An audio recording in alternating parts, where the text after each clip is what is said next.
Hello, everyone. As we are heading towards the end of the year, the 2022 Environmental Social Governance, also known as ESG Index, ESGI reports started to get published. And I thought it'd be fun to look at some of the reports through the lens of the World Cup. Speaking of the World Cup, my country got brutally beaten by Brazil. So congrats, Brazil, and also sorry, USA and Japan as well. You guys were awesome. So I held my own ESG World Cup and ran a quantitative analysis with these 32 countries. And let me share my awesome Google Excel analysis with you guys. There we go. So starting with the host nation, Qatar, out of the 32 countries playing in this year's tournament, Qatar ranks 28th in ESG terms as measured by SDG Index by Cambridge University Press. It scores badly on political rights, civil liberties, and the treatment of migrant workers and environmental risks, but it does pretty well on rule of law, poverty and inequality reduction, and social stability.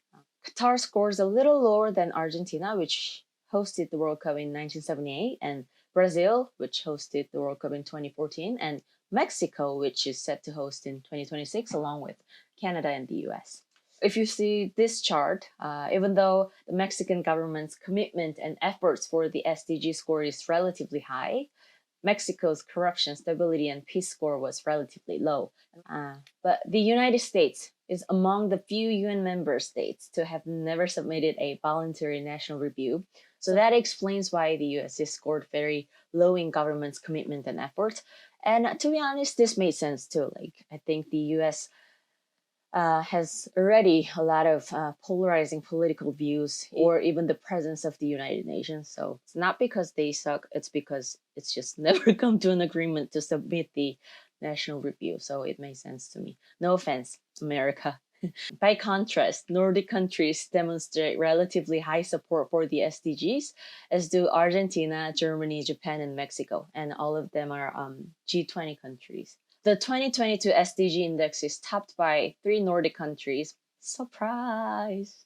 Finland, Denmark, and Sweden. And all the top countries are European countries. If you look at my World Cup chart, World Cup rank, all the way down to number 13, it's dominated by the European countries other than Japan and South Korea.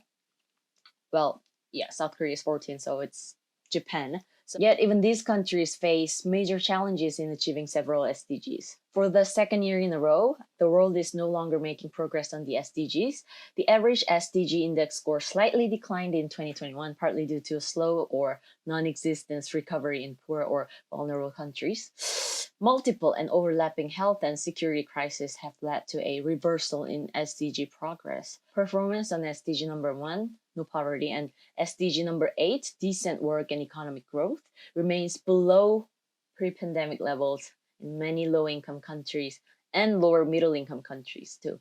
This is a major setback, especially considering that before the pandemic, over the period of 2015 to 2019, the world was progressing on the SDGs at a rate of 0.5 points per year, which was also too slow to reach the 2030 deadline. With poorer countries making greater gains than rich countries, progress in climate and biodiversity goals is also too slow, especially in rich countries. And rich countries generate negative international spillovers, notably through unsustainable consumption. And I think Europe is taking actions. So the European Union has called for zero tolerance of child labor. I don't know why I said that. It's one apostrophe. Zero tolerance of child labor, and has proposed using trade to export European values throughout the world. Several instruments and legislations are under discussion in the European Union to address international spillover effects in the context of the European Green Deal. At the member states level, in 2022, Sweden became the first country to announce its intention to set a national targets to reduce carbon dioxide emissions. As we all know, the COVID-19 pandemic forced data providers to innovate and build new forms of partnerships. these should be leveraged and scaled up to promote SDG. More generally, science, technological innovations, and data systems can help identify solutions in times of crisis and can provide decisive contributions to address the major challenges of our time. These require increased and prolonged investment in statistical capacities and R&D and education and skills. I can say blah blah blah blah blah blah so much, but it's actually depends on the actors, not the idea presenters. So my recommendation is ahead of the 2030 SDG summit, I underline 4 major priorities to curb negative international spillovers generated by rich countries. Number 1, scale up international development and climate finance, such as budgeting and determining how much it costs to address climate change. Number 2, leverage technical cooperation and SDG diplomacy. And number 3, adopt national targets and instruments to address consumption-based impacts on other countries, but do no harm. So, such as regulating international garbage exports and focusing on use of recyclable materials. Lastly, strengthen monitoring and data systems at international, national, industrial, and corporate levels, covering the full supply chains, and make them an integral part of SDG reporting. Yeah, I'll take the questions.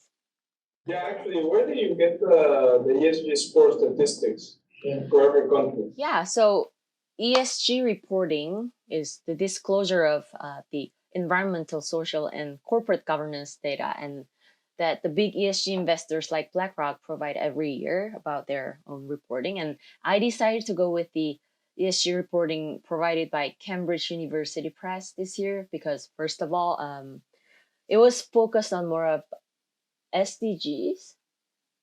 So it was easier to compare all the countries in fair manner, I thought, well, as fair as possible in 16 distinct goals that were agreed globally. And with that said, so second of all, it was a global report that included the developing countries, 163 in total, I believe. And for Bloomberg reports, you had to pay or contact a specialist to get it, and I didn't want to pay for the report. And S&P was focused on the US mostly. So a long answer short, it was a 508 pages long 2022 ESG report by Cambridge University Press. Yeah, but the World Cup, that part was from my idea, and yeah, I couldn't cover all 163 countries, so I just did it for 32. No, thank you. So what's been the top performing SDG? Well, I'll have to go back and compare 163 countries to answer that, and I mean, we have to go soon. So, from my hunch, if I can give you a guess, I believe it'll be the goal number 13, climate change.